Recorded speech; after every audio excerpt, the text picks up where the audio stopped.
theirs is the kingdom of heaven. Blessed are they who mourn, For they shall be comforted. blessed are the meek, For they shall inherit the earth. blessed are they who hunger and thirst for justice, For they shall be filled. Blessed are the merciful. For they shall have mercy. Blessed are the pure in heart. They shall see God. Blessed are the They peacemakers. shall be called the children of God. blessed are those who are persecuted for righteousness' sake. For theirs is the kingdom of heaven. Blessed are ye, when men shall persecute you and revile you, and say all manner of evil against you falsely.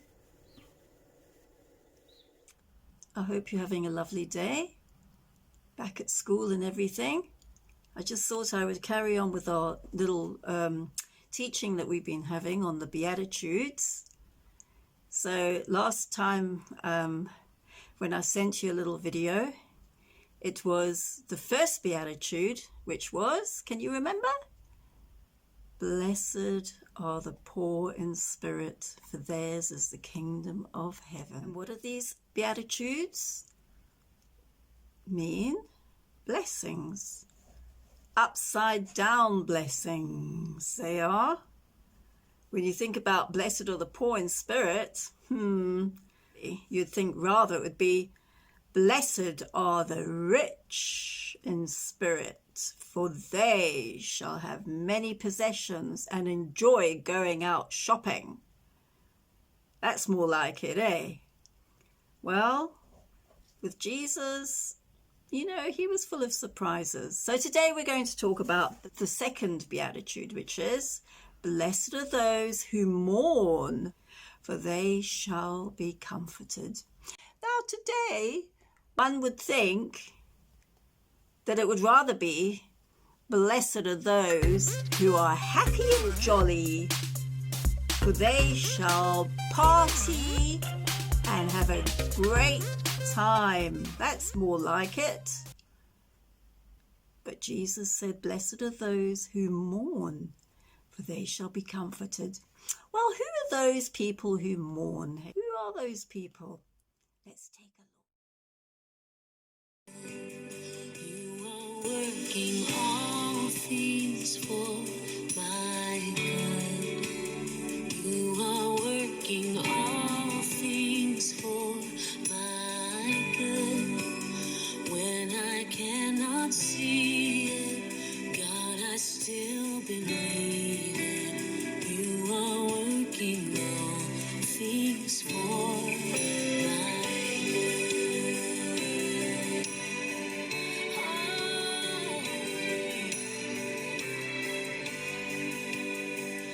When troubles come and nights are filled with tears, I will fix my eyes upon the one whose perfect love has conquered every fear. Hold me in your everlasting arms. You are working all things for my good. You are working all things for my good. When I cannot see it, God, I still believe it. You are working all things for my good. Oh yeah, oh God.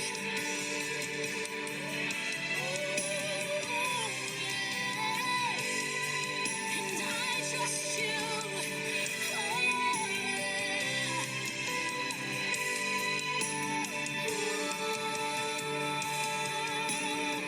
And I see it breaking on the horizon.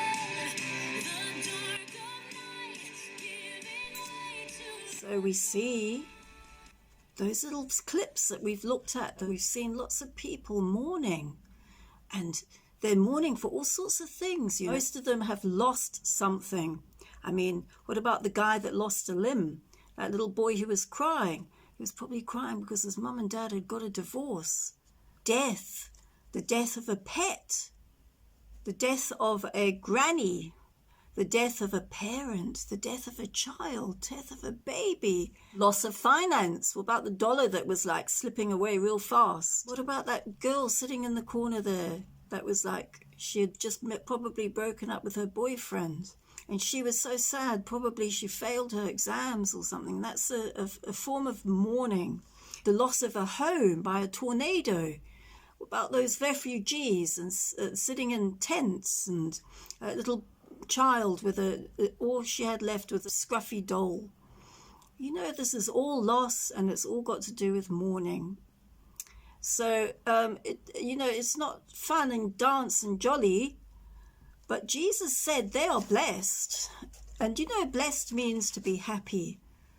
So, in a weird sort of way, they're going to find happiness. And do you know why? Because Jesus said, those who mourn will be comforted. Well, how are they going to be comforted? Well, the Holy Spirit is the great comforter.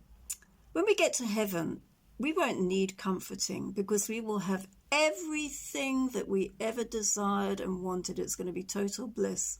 But on earth, we do need to be comforted at times. And those who need to be comforted are going to get to know God in a very special way. They will get to know the Holy Spirit as the great comforter, something that will never be experienced ever again in heaven. We will never know God as the great comforter because we will have everything. He will just be there for us forever and ever. And we won't need to be comforted because it says in the Bible that he will wipe away all tears and sorrow from our eyes. So down here, if we're going through the experience of mourning, we will actually experience God in such a unique way that we would never, ever experience him ever again. We will experience the Comforter, the Holy Spirit, and get to know God in a completely new and wonderful way. And that's why we should be happy, because we will be seeing a facet of God's nature that we will never see in heaven, because we will never need to see that in heaven. For all our mourning and our sorrow will pass away. So we will never see God's nature as a comforter ever again, except at that unique time when we are needing him to comfort us because we are mourning. And so that's why we should be happy when we are mourning, because we will see a side of God's nature that we will never see again. And we can be happy about that. So I hope you enjoy this little video. Remember, blessed are those who mourn, for they shall be comforted. God bless you, Luke. Bye. Blessed are they who mourn, For they shall be comforted.